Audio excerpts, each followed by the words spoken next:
All right, folks, how you doing? So welcome to Damascus and Cirencester Part 2.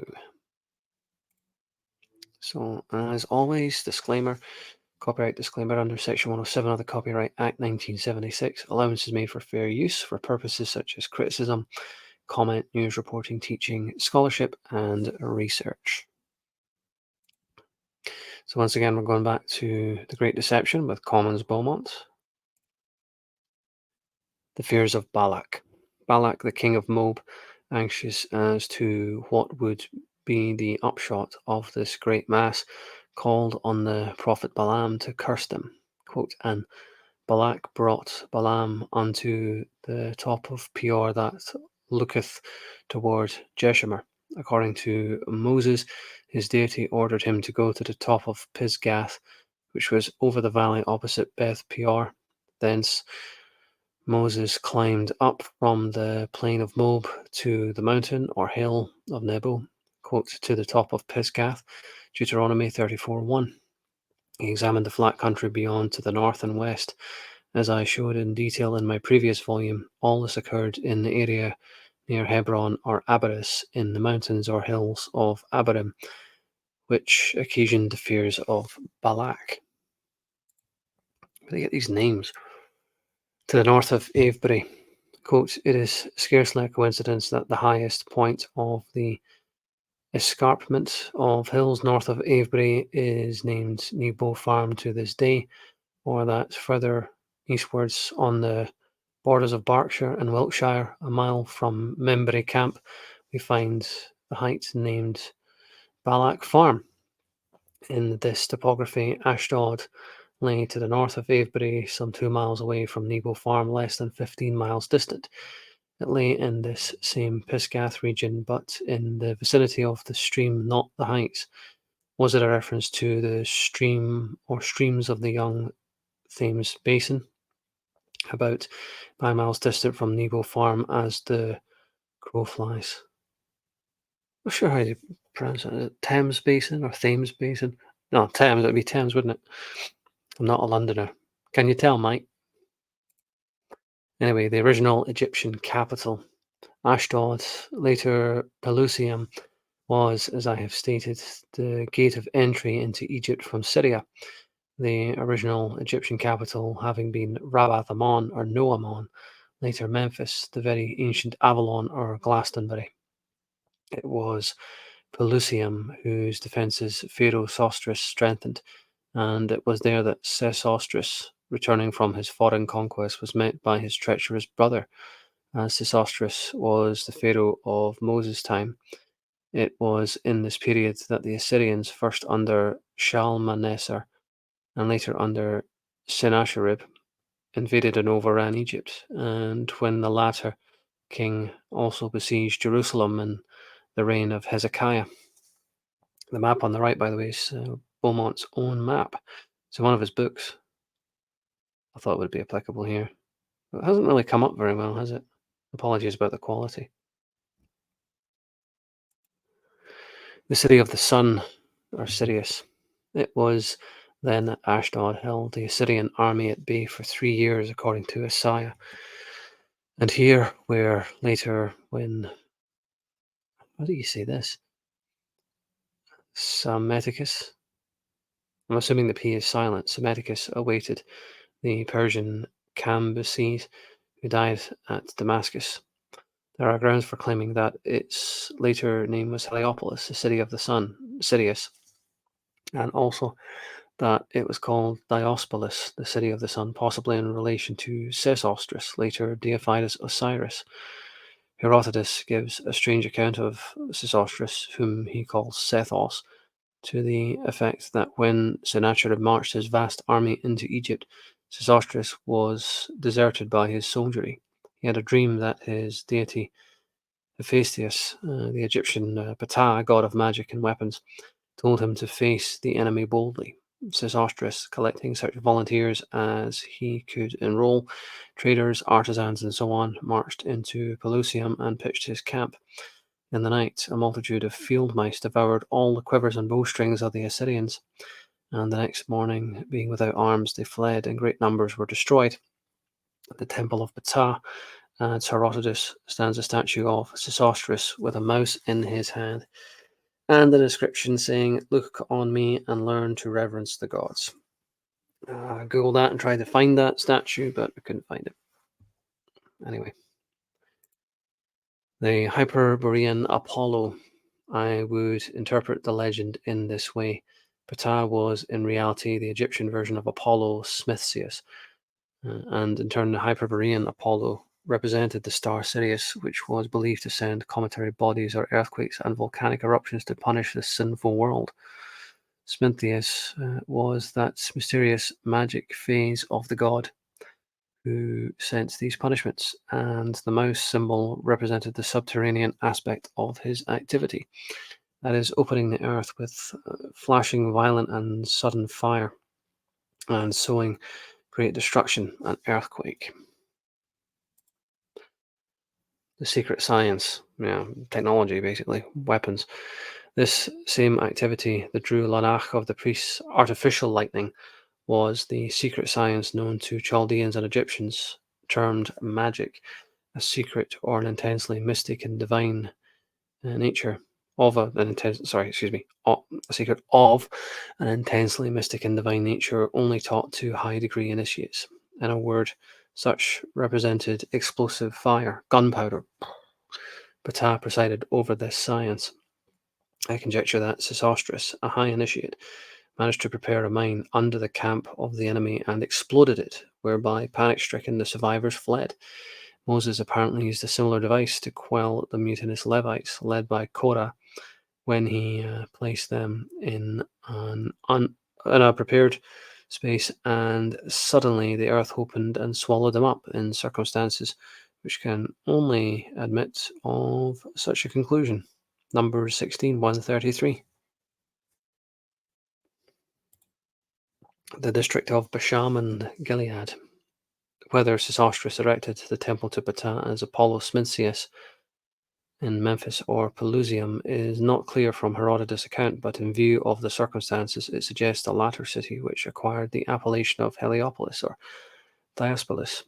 At a later time, it was called Lydda, and as such appears in the New Testament. Lydda or Lydda is mentioned frequently as in the district of Basham and Gilead, and also as Saron. Saron in the time of Joseph was of considerable size and importance, described as in the neighbourhood of Thamna, once again the Thames, which flows some 7 miles to the south of Cirencester. St. George, England's patron saint, was reputedly born and buried there after his martyrdom. So you can see the path of the Thames. I'll tell you what, this series, Damascus and Cirencester, it feels a lot like a Visit England advert in many ways, doesn't it? The Midland Plain. It was destroyed by Vespasian, who was very actively hostile in these parts, and also laid waste Thamnas, Lydda, and Jamnia. Lydda was rebuilt by Hadrian, a worshipper of Apollo, otherwise Helios, who named it Diospolis. Lydda is best known to the world by the account in the Acts of how St. Peter cured Aeneas, who had been bedridden for 8 years. And says the text, quote, "All who dwelt at Lydda and Saron saw him and turned to the Lord." When we pause to consider these names and places, it is noteworthy that we have Thamna and Thamnatha, and not too far distant the plain of Saron, where the royal herds were pastured in the reign of David, 1 Chronicles 27-9, contiguous to Coal Syria, the Midland Plain. Avebury Circle. The name Saron is recoverable, scarcely altered, as Sarum, now Salisbury Plain, also in the chalk country.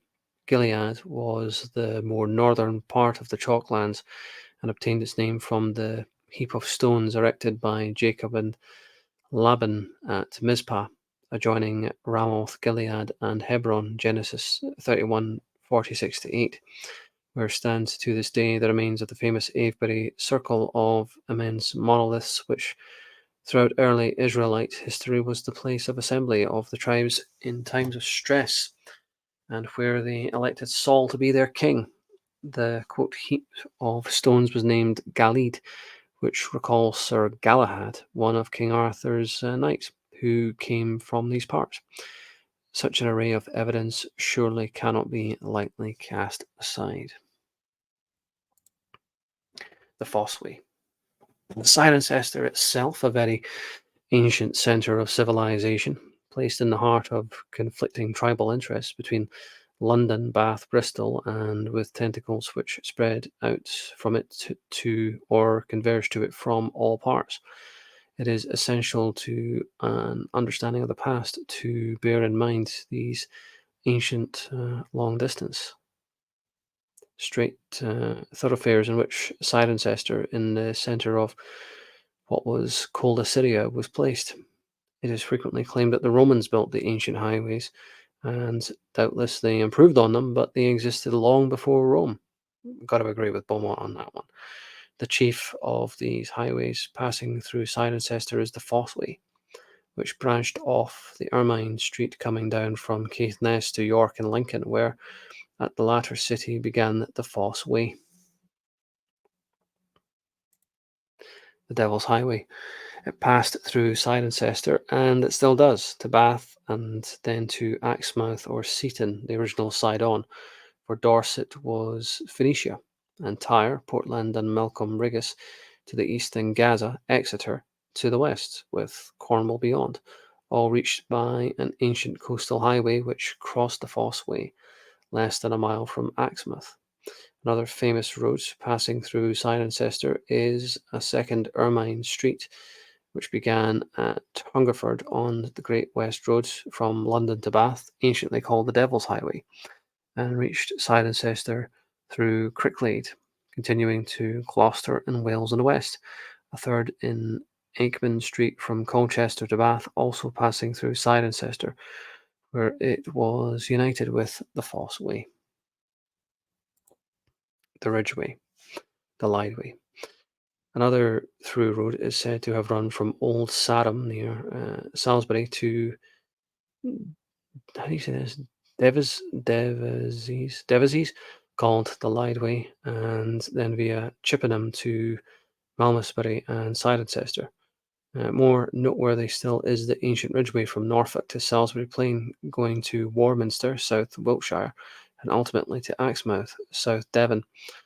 This road, described as one of the oldest in the world, traversed the plain at Pusey Valley, northwards past Knapp Hill, crossing Hackpen Hill, adjoining Avebury Temple to Barbury, Hebron, and Liddington Castles. This ridgeway crosses the Marlborough Downs, and according to Hippisley Cox, was known as the Lidway.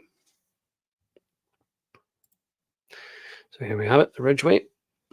If this is accurate, an ancient trackway, called generally the Ridgeway, as it passes over the tops of the hills, coming from the direction of Salisbury Plain, was known also over a certain distance as the Lidway.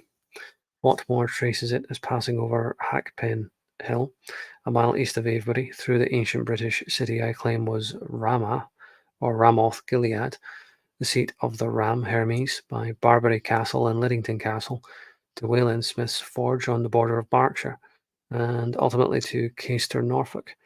It was known as the Lidway as far as Liddington Castle, a prehistoric camp with an encircling rampart and a deep fosse about 1 mile from Ermine Street, which thence leads straight to Cirencester via Cricklade, a town incidentally famed for certain Celtic stones and its mysterious saint named Samson, who recalls Samson.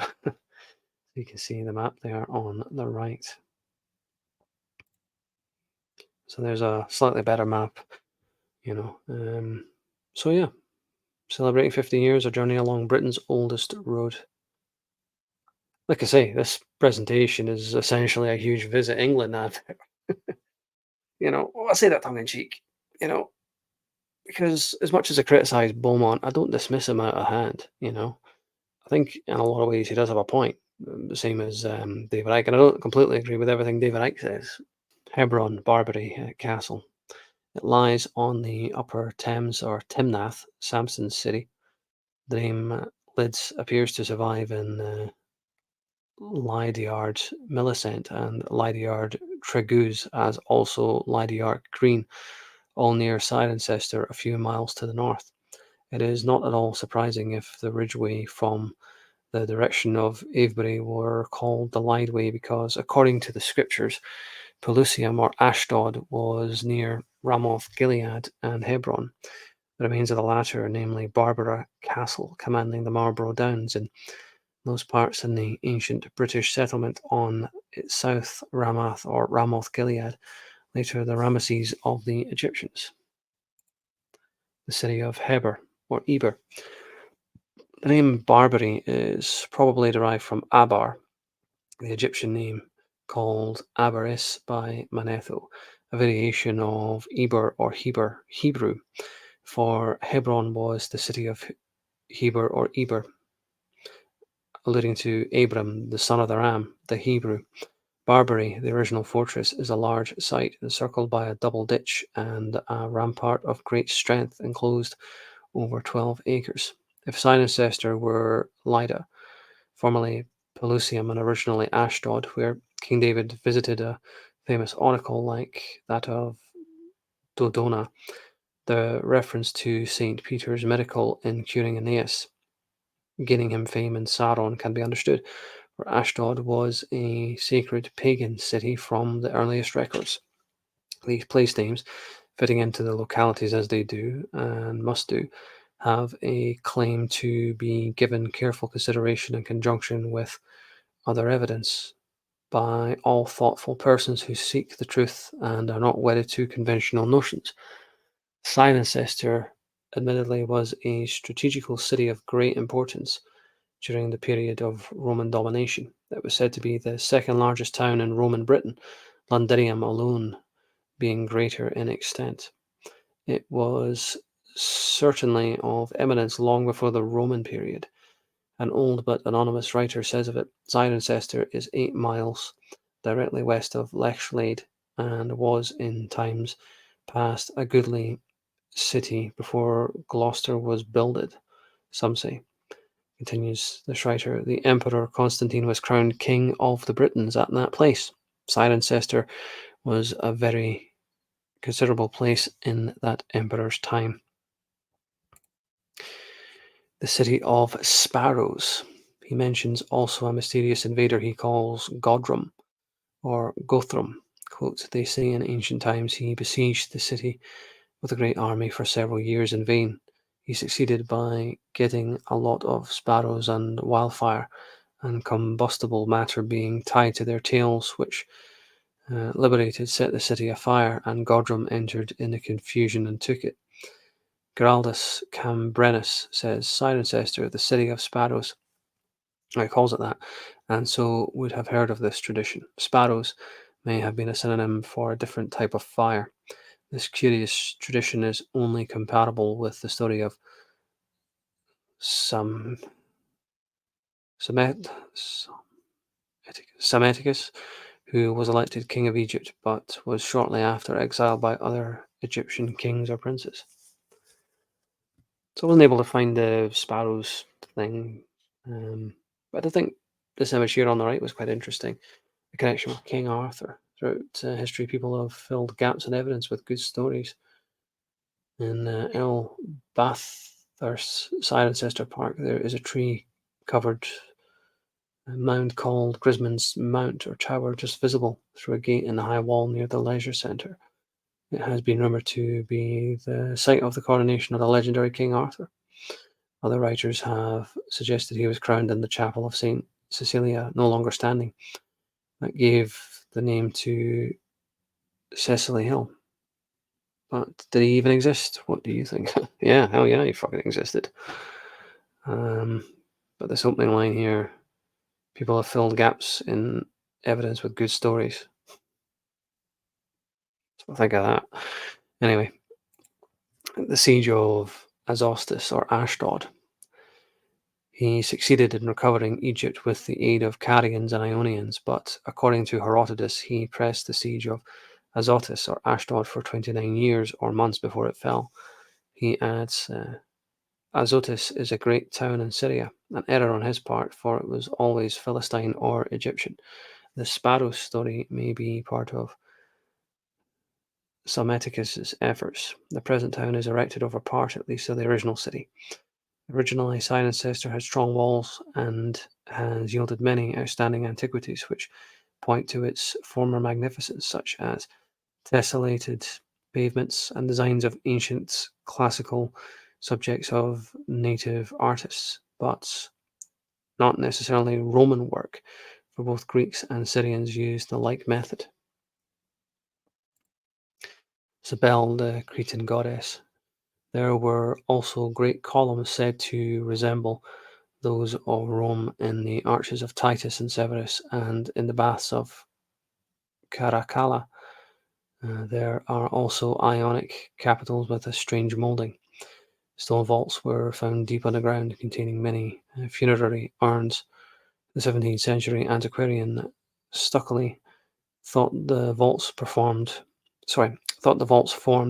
the foundations of an ancient temple. He acquired a quote, little head with a tiara of very odd shape, like fortification work, probably to have been the genius of the city. The description suggests Cybele or Rhea Cybele, the Cretan goddess who was depicted on coins with a diadem of a turreted fort as her headdress, for she was the protectress of great cities. And that'll do it for part number 2. Part 3 will be coming out soon. So yeah, see you there.